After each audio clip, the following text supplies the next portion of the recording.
Alors nos modalités d'action sont simples, puisqu'on n'a pas le droit de grève. Nous, ce qu'on demande à l'ensemble des syndiqués de notre syndicat, justement, c'est de bloquer totalement les établissements, refusant l'accès en fait à tout personnel pour qu'ils ne puissent pas prendre leur service.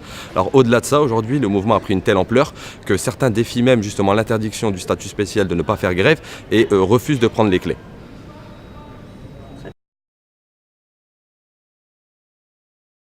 Alors depuis longtemps, l'administration a laissé le surveillant en toute autonomie sur l'étage. Il est tout seul, il ne sert plus aujourd'hui qu'à ouvrir et fermer des portes, ce qui a fait perdre en fait tout le volet réinsertion du surveillant.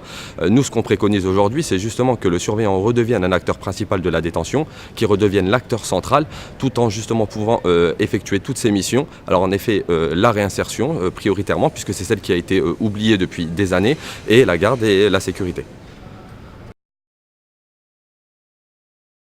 Alors depuis maintenant plusieurs jours, nous sommes en discussion sur la négociation justement issue des différentes plateformes revendicatives qui ont été posées par les organisations syndicales. La ministre nous répond à chaque fois avec des réponses qui sont en deçà des attentes des collègues. Aujourd'hui, au niveau de l'emploi, ce qui est pour nous une priorité sur la sécurité, puisque la sécurité active est le point central des discussions.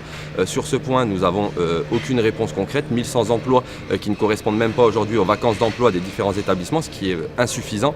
Donc premier point pour nous, c'est justement une réévaluation de ces emplois. Deuxième point, pour nous, la réévaluation de notre métier. Il faut que notre métier, en fait, comme je l'ai expliqué tout à l'heure, redevienne, en fait, le surveillant redevienne l'acteur central de la détention. Et pour ce faire, donc forcément, on demande une reconnaissance supérieure et en l'occurrence, le passage pour l'ensemble du corps d'encadrement et d'application, c'est-à-dire les surveillants pénitentiaires, en catégorie B.